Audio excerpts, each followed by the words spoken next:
Hello everyone, welcome to trending exam way to success. Myself Komal. As you know, हम आपके साथ लाए हैं समसामयिक घटना चक्र की सीरीज, और इस सीरीज में हम पॉलिटी को chapter wise previous year questions के थ्रू कवर करेंगे।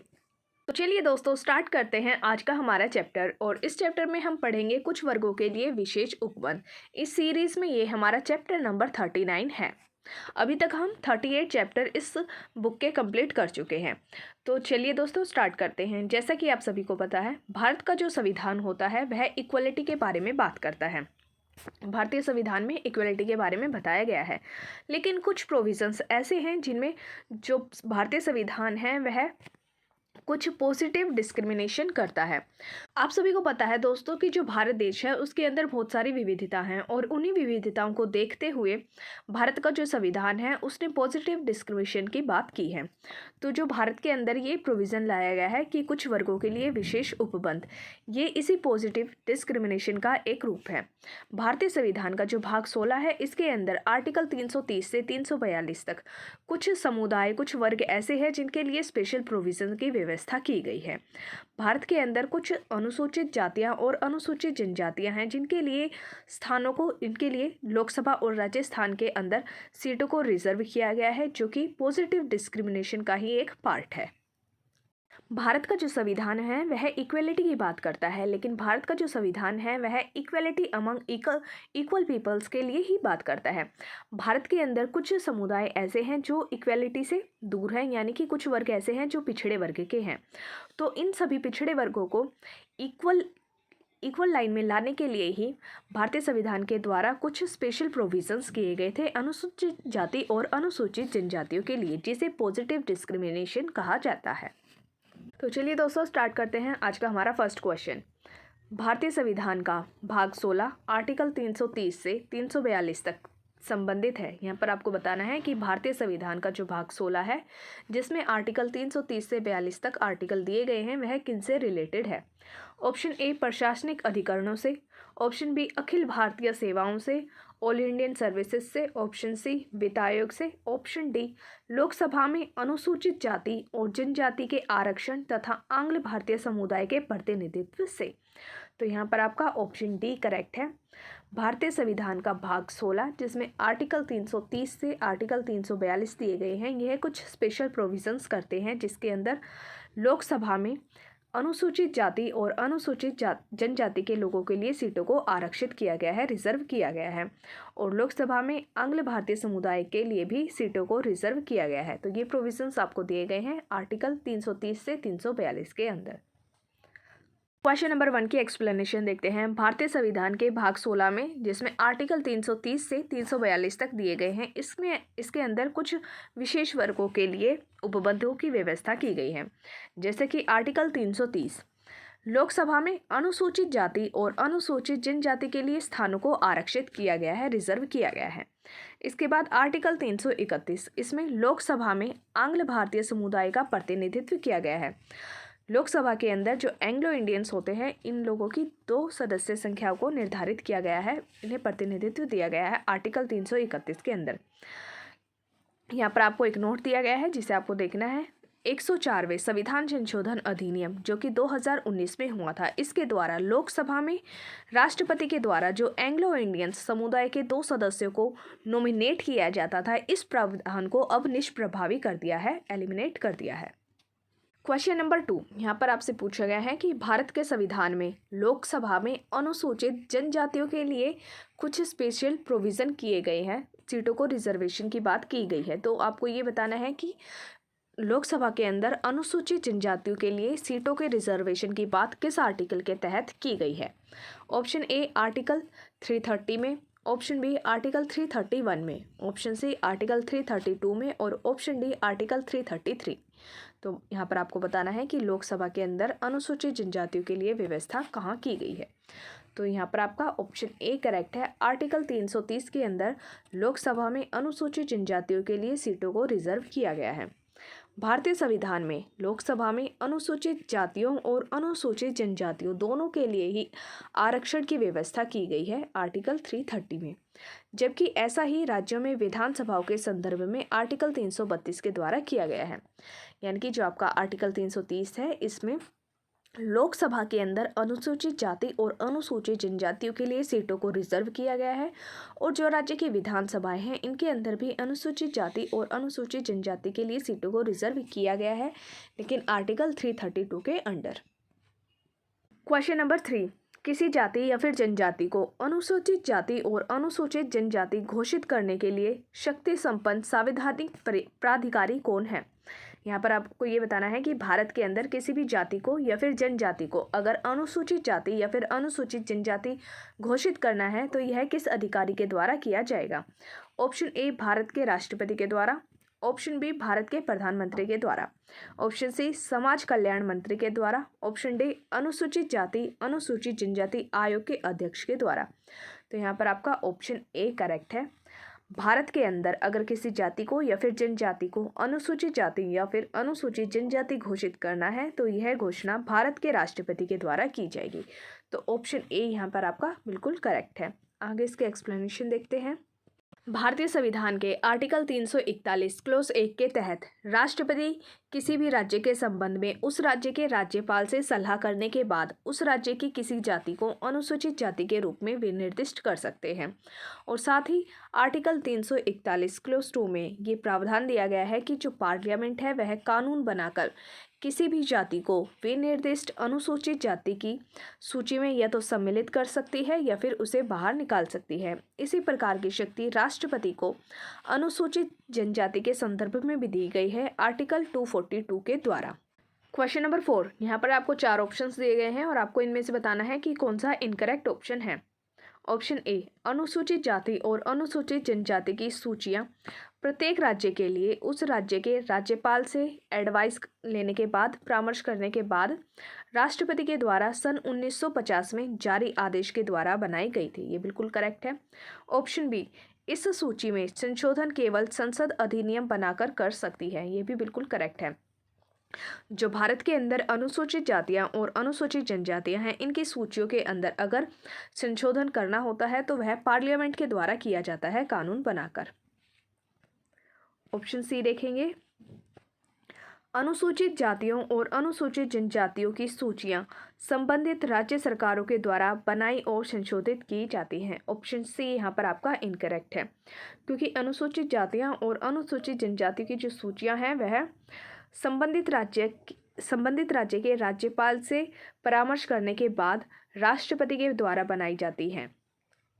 ऑप्शन 4, ऑप्शन डी, कोई जनजाति राज्य के केवल एक भाग के लिए अनुसूचित जनजाति घोषित की जा सकती है। ऑप्शन डी आपका यहाँ पर करेक्ट है। राष्ट्रपति के द्वारा किसी राज्य के अंदर किसी जनजाति को राज्य के किसी एक भाग के लिए अनुसूचित जनजाति घोषित किया। तो यहाँ पर आपका ऑप्शन सी करेक्ट है, क्योंकि क्वेश्चन में आपसे इनकरेक्ट ऑप्शन पूछा गया था। तो ऑप्शन सी जो है वो आपका इनकरेक्ट है।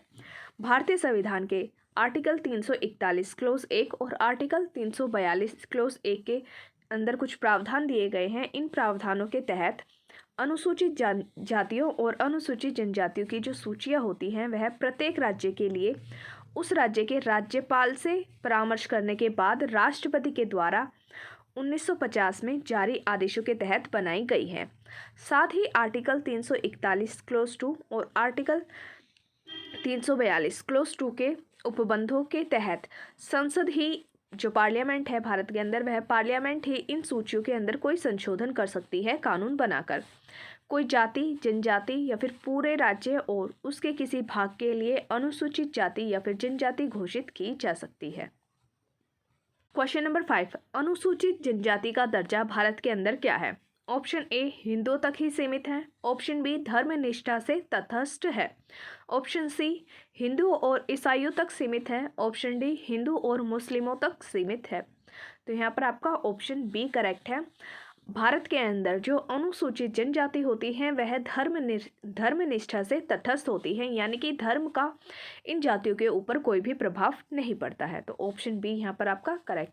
क्वेश्चन नंबर 5 की एक्सप्लेनेशन देखते हैं। भारतीय संविधान के अनुसूचित जनजाति आदेश 1950 के तहत अनुसूचित जनजाति का जो दर्जा है वह धर्म निष्ठा से तटस्थ है।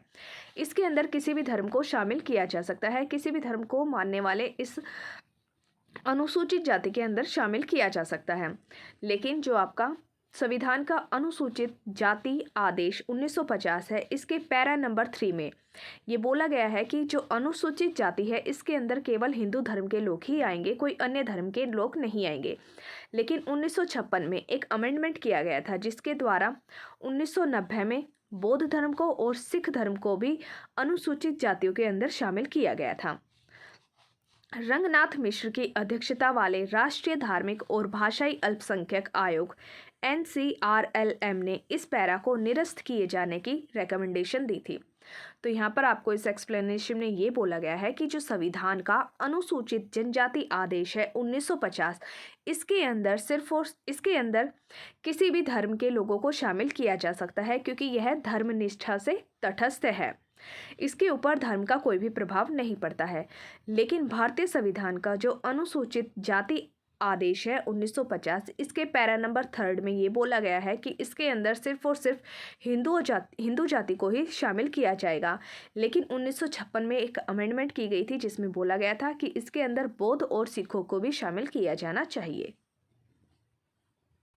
क्वेश्चन नंबर 6, 14 अगस्त 2007 को संसद के द्वारा भारतीय संविधान में संशोधन करके अब अनुसूचित जाति की सूची में जातियों की संख्या कितनी है। यहाँ पर आपको बताना है कि 14 अगस्त 2007 में संसद के द्वारा एक अमेंडमेंट किया गया था जिसके अंदर अनुसूचित जाति की संख्याओं को बढ़ाया गया था। तो आपको अब ये बताना है कि भारत के अंदर अनुसूचित जाति की सूची के अंदर कितनी कुल जातियाँ हैं। Option A 607, option B 1206, option C 1410, option D 1500। तो यहाँ पर आपका ऑप्शन बी करेक्ट है। भारत के अंदर अनुसूचित जाति की जो लिस्ट है इसके अंदर टोटल 1206 अनुसूचित जातियां हैं। तो ऑप्शन बी यहाँ पर आपका बिल्कुल करेक्ट है।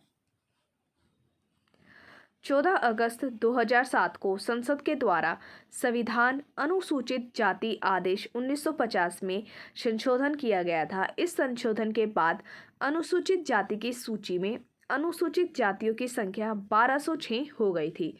वर्तमान में 2017 के संसदीय अधिनियम के तहत इस आदेश के तहत अनुसूचित जाति की सूची में शामिल कुल जातियों की संख्या 1261 है। 2011 की जो जनगणना है उसके अनुसार भारत में अनुसूचित जातियों के व्यक्तियों की संख्या कुल जनसंख्या का 6% है। तो भारत की जितनी जनसंख्या है उसका 16.6% भारत के अंदर अनुसूचित जनजातियों की परसेंटेज है। क्वेश्चन नंबर 7, निम्न में किस प्रदेश में सर्वाधिक अनुसूचित जनजाति हैं। यहाँ पर आपको 4 प्रदेशों के नाम, 4 राज्यों के नाम बताए गए हैं और आपको यहाँ पर ये बताना है कि इनमें से किस राज्य के अंदर सबसे ज़्यादा अनुसूचित जनजातियाँ पाई जाती हैं। ऑप्शन ए बिहार में, ऑप्शन बी मध्य प्रदेश में, ऑप्शन सी राजस्थान में और ऑप्शन डी आंध्र प्रदेश में। तो ऑप्शन बी यहाँ पर आपका बिल्कुल करेक्ट है। मध्य प्रदेश एक ऐसा राज्य है जिसमें सबसे ज़्यादा अनुसूचित जनजातियाँ पाई जाती हैं। सर्वाधिक अनुसूचित जनजाति की जनसंख्या वाला राज्य मध्य प्रदेश है। 2011 की जनगणना के जो आंकड़े हैं उनके अनुसार देश के सर्वाधिक अनुसूचित जनजाति संख्या 4 राज्यों के अंदर पाई जाती है, जिसमें पहले नंबर पर मध्य प्रदेश आता है, दूसरे नंबर पर महाराष्ट्र, तीसरे नंबर पर ओडिशा और चौथे नंबर पर आता है राजस्थान। तो मध्य प्रदेश के अंदर सबसे ज़्यादा अनुसूचित जनजातियाँ पाई जाती हैं।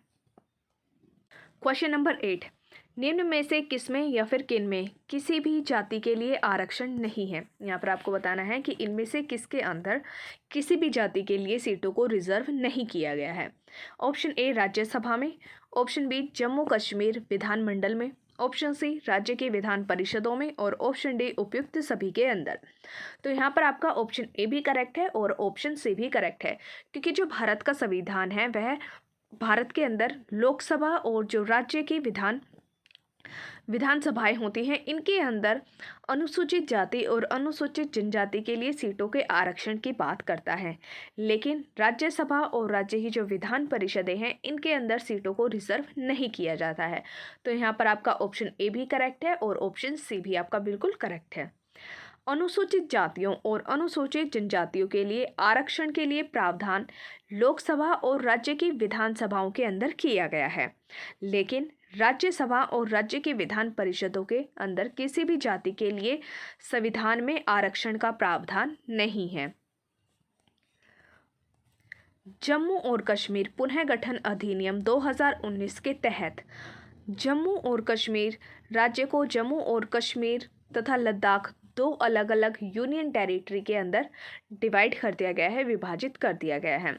और इसी प्रकार अब वर्तमान में जम्मू और कश्मीर, जो कि अब एक यूनियन टेरिटरी है, संघ राज्य क्षेत्र है, इसके अंदर विधान परिषद का अब अस्तित्व जो है वह समाप्त हो गया है। और जम्मू कश्मीर पुनः गठन अधिनियम 2019, इस अधिनियम की धारा 14 क्लोज 6 के तहत जम्मू कश्मीर विधानसभा में अनुसूचित जाति और अनुसूचित जनजाति के लिए आरक्षण का प्रावधान किया गया है। तो भारत के अंदर लोकसभा और राज्य की जो विधानसभाएं हैं, इनके अंदर आरक्षण किया गया है अनुसूचित जाति और अनुसूचित जनजातियों के लिए, लेकिन राज्यसभा और राज्य की विधान परिषदों के अंदर ऐसा किसी भी प्रकार का रिजर्वेशन नहीं किया गया है। क्वेश्चन नंबर 9, अनुसूचित जाति और अनुसूचित जनजातियों के लिए एक राष्ट्रीय आयोग गठित करने की बात की गई है। तो यहाँ पर आपको इस क्वेश्चन में ये बताना है कि भारतीय संविधान के किस आर्टिकल के अंतर्गत ये प्रावधान दिया गया है। ऑप्शन ए आर्टिकल 338 और 338 A, option B article 337, option C article 334 और ऑप्शन डी आर्टिकल 339। तो यहाँ पर आपका ऑप्शन ए करेक्ट है। आर्टिकल 338 और आर्टिकल 338 ए के अंदर अनुसूचित जाति और अनुसूचित जनजाति के लिए एक राष्ट्रीय आयोग का गठन किया गया है। ऑप्शन ए यहाँ पर आपका करेक्ट है। भारतीय संविधान के भाग 16 के अंदर कुछ वर्गों के लिए, कुछ समुदायों के लिए विशेष उपबंध किए गए हैं। आर्टिकल 338 के तहत राष्ट्रीय अनुसूचित जाति और अनुसूचित जनजाति आयोग का गठन किया गया है, लेकिन 89th कॉन्स्टिट्यूशन अमेंडमेंट एक्ट, जो कि 2003 में किया गया था, इसके द्वारा एक नया आर्टिकल भारतीय संविधान में जोड़ा गया, आर्टिकल 338 ए, और इसे जोड़कर राष्ट्रीय अनुसूचित जनजाति आयोग का अलग से गठन कर दिया गया था। आर्टिकल 338 के तहत अब केवल राष्ट्रीय अनुसूचित जाति आयोग के गठन की व्यवस्था की गई है, क्योंकि जो राष्ट्रीय अनुसूचित जनजाति आयोग है, इसके लिए एक नया आर्टिकल बनाया गया है, आर्टिकल 338 ए। प्रत्येक आयोग के अंदर एक अध्यक्ष होगा और एक उपाध्यक्ष, एक अध्यक्ष और एक उपाध्यक्ष होंगे, और इनके अलावा 3 सदस्य भी होंगे, और इनकी नियुक्ति राष्ट्रपति के द्वारा की जाएगी, भारत के राष्ट्रपति के द्वारा की जाएगी। तो जो ये आयोग होते हैं, राष्ट्रीय अनुसूचित जाति और अनुसूचित जनजाति आयोग, इसके अंदर एक अध्यक्ष होंगे, एक उपाध्यक्ष और 3 अन्य सदस्य होंगे, यानी कि जो इनकी बॉडी होगी ये 5 मेंबर्स की होगी। क्वेश्चन नंबर 10, संविधान के किस अनुच्छेद के द्वारा पृथक अनुसूचित जनजाति आयोग का गठन किया गया है। Option A article 337, option B article 338, option C article 338 A, option D article 340। तो यहाँ पर आपका ऑप्शन सी करेक्ट है। आर्टिकल 338 ए के द्वारा अलग से अनुसूचित जनजाति आयोग का गठन किया गया है, क्योंकि पहले यह आर्टिकल 338 के अंदर ही आता था, लेकिन एक अमेंडमेंट के द्वारा इसे अलग आयोग का प्रावधान किया गया है आर्टिकल 338 ए के अंडर में। आगे इसके एक्सप्लेनेशन देखते हैं। भारतीय संविधान के आर्टिकल 338 ए के द्वारा पृथक राष्ट्रीय अनुसूचित जनजाति आयोग का प्रावधान किया गया है। आर्टिकल 337 में आंग्ल भारतीय समुदाय के लाभ के लिए शैक्षिक अनुदान के लिए विशेष उपबंध दिए गए हैं।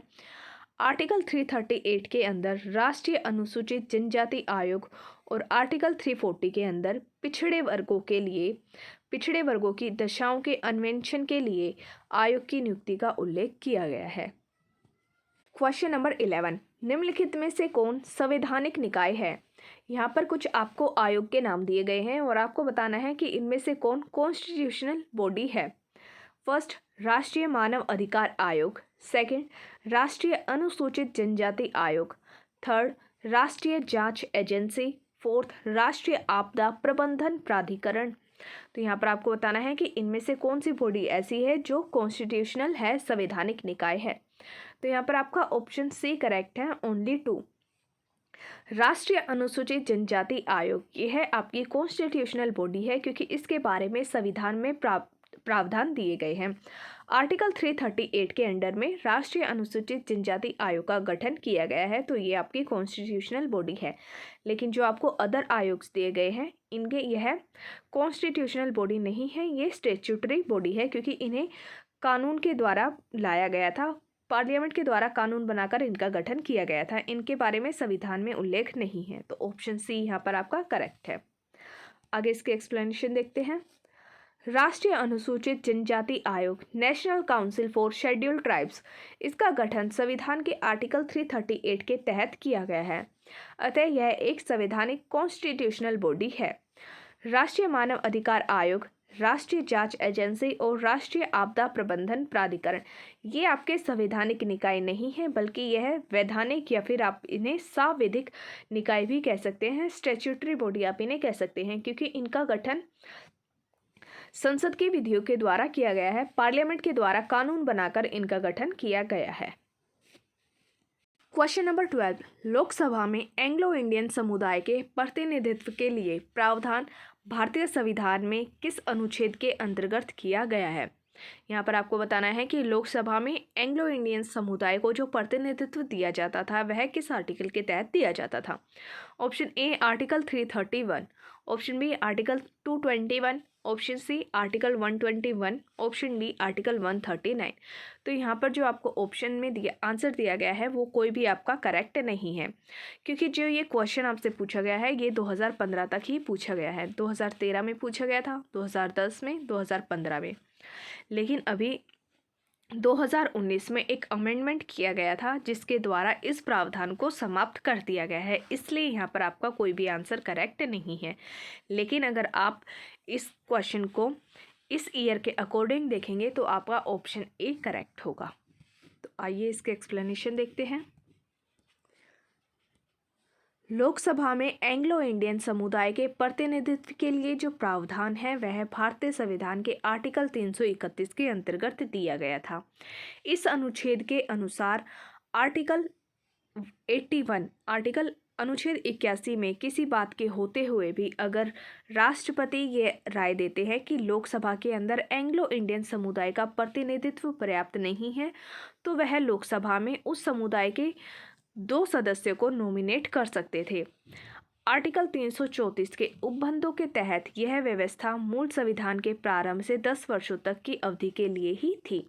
यहाँ पर आपको क्या बोला गया है कि जो आर्टिकल 334 है उसमें ये प्रावधान दिया गया था कि जो एंग्लो इंडियंस को नॉमिनेट करने का प्रावधान है वह संविधान के शुरू होने के 10 वर्षों बाद तक ही रहेगा, लेकिन इसे समय समय पर बढ़ाया जाता गया था, जिसे संविधान संशोधनों के द्वारा क्रमिक रूप से आगे बढ़ाया जाता रहा। फिर 95वें संविधान संशोधन अधिनियम जो कि 2010 में हुआ था, इसके द्वारा यह अवधि संविधान के प्रारंभ से 70 वर्ष तक कर दी गई थी। 2010 में क्या बोला गया था कि संविधान के प्रारंभ होने से 70 वर्ष तक ही एंग्लो इंडियंस को नॉमिनेट किया जाएगा। फिर 104वां संविधान संशोधन अधिनियम हुआ 2019 में, और इस अधिनियम के इस संशोधन के द्वारा आर्टिकल 334 में संशोधन किया गया, जिसमें लोकसभा और राज्य की विधानसभाओं में अनुसूचित जाति और जो अनुसूचित जनजाति है इनके लिए सीटों का जो आरक्षण है इस व्यवस्था को आगे 10 सालों के लिए और भी बढ़ा दिया गया था। लेकिन जो एंग्लो इंडियंस हैं इन्हें नॉमिनेट करने का जो प्रावधान था इसे आगे ना बढ़ाने के लिए प्रावधान किया गया कि जो एंग्लो इंडियंस को नॉमिनेट करने की बात है उसे अब निष्प्रभावी कर देना। क्वेश्चन नंबर 13, लोकसभा में एंग्लो इंडियन समुदाय के लिए आरक्षण का प्रावधान संविधान के किस अनुच्छेद में किया गया है? ऑप्शन ए आर्टिकल 121 में, ऑप्शन बी आर्टिकल 139 में, ऑप्शन सी आर्टिकल 221 में और ऑप्शन डी आर्टिकल 331 में। तो यहाँ पर आपका कोई भी ऑप्शन आपका करेक्ट नहीं है, क्योंकि भारत के संविधान में जो लोकसभा में एंग्लो इंडियंस को नॉमिनेट करने का प्रावधान था उसे 104th कॉन्स्टिट्यूशन अमेंडमेंट एक्ट के द्वारा निष्प्रभावी कर दिया गया है। लेकिन पहले आर्टिकल 331 के अंदर ये प्रोविज़न दिया गया था कि राष्ट्रपति के द्वारा लोकसभा में एंग्लो इंडियंस को नॉमिनेट किया जाएगा जिनकी संख्या 2 थी, लेकिन अब इस प्रावधान को निष्प्रभावी कर दिया गया है। क्वेश्चन नंबर 14, यहाँ पर आपको 2 लिस्ट दी गई हैं जिन्हें आपको करेक्टली मैच करना है। एक साइड आपको कुछ मानव अधिकार अधिनियम दिए गए हैं और दूसरी साइड उनके गठन का वर्ष दिया गया है, जिन्हें आपको मैच करके बताना है कि किस अधिनियम का गठन किस साल में हुआ है। ए, राष्ट्रीय पिछड़ा वर्ग आयोग अधिनियम। राष्ट्रीय पिछड़ा वर्ग आयोग अधिनियम का गठन 1993 में हुआ था, 1993 में हुआ था। फिर बाल मजदूर निषेध एवं नियामक अधिनियम का गठन 1986 में हुआ था। निःशक्त जन समान अधिकारिता अधिकार संरक्षण एवं पूर्ण सहभागिता अधिनियम, इसका गठन 1995 में हुआ है। राष्ट्रीय अल्पसंख्यक आयोग अधिनियम, इसका गठन 1992 में हुआ है। यहाँ पर जो आपको ईयर दिया गया है वो इनकरेक्ट है। इसका गठन 1990 में नहीं बल्कि 1992 में हुआ है, 1992 में हुआ था। आगे इसके एक्सप्लेनेशन देखते हैं। यहाँ पर आपको कोई भी ऑप्शन करेक्टली मैच नहीं दिया गया है। राष्ट्रीय पिछड़ा वर्ग आयोग अधिनियम 1993 में अधिनियमित हुआ था। बाल मजदूर निषेध एवं नियामक अधिनियम 1986 में बना है। निःशक्त जन समान अधिकारिता अधिकार संरक्षण एवं पूर्ण सहभागिता अधिनियम का गठन 1995 में हुआ, जबकि राष्ट्रीय अल्पसंख्यक आयोग अधिनियम, इसका गठन 1992 में हुआ था, जो कि आपको ऑप्शन में 1990 दिया गया है, 1990 दिया गया है। क्वेश्चन नंबर 15, पिछड़ी जाति आयोग के पहले सभापति कौन थे? यहाँ पर आपको बताना है जो पिछड़ी जाति आयोग है इसके पहले सभापति कौन थे। Option A Jagjivan Ram, option B Kaka Saheb Kalelkar, option C B D Sharma, option D B R Ambedkar, option E उपयुक्त में से कोई भी नहीं या फिर एक से अधिक। तो यहाँ पर आपका ऑप्शन बी करेक्ट है, काका साहेब कालेकर पिछड़ी जाति आयोग के पहले सभापति थे। भारत के संविधान के आर्टिकल 340 के तहत भारत के राष्ट्रपति के आदेश के द्वारा पहली पिछड़ी जाति आयोग का गठन 1953 में किया गया था, 1953 में किया गया था। और इस आयोग के जो पहले सभापति थे वह काका साहेब कालेलकर थे। तो चलिए फ्रेंड्स, ये चैप्टर हमारा यहीं पर कंप्लीट होता है। अगर आपको इस चैप्टर में कोई डाउट हो तो आप उसे कमेंट सेक्शन में पूछ सकते हैं। और अगर आपको वीडियो पसंद आया हो तो प्लीज़ वीडियो को लाइक करें, शेयर करें और चैनल को सब्सक्राइब करें। Thank you.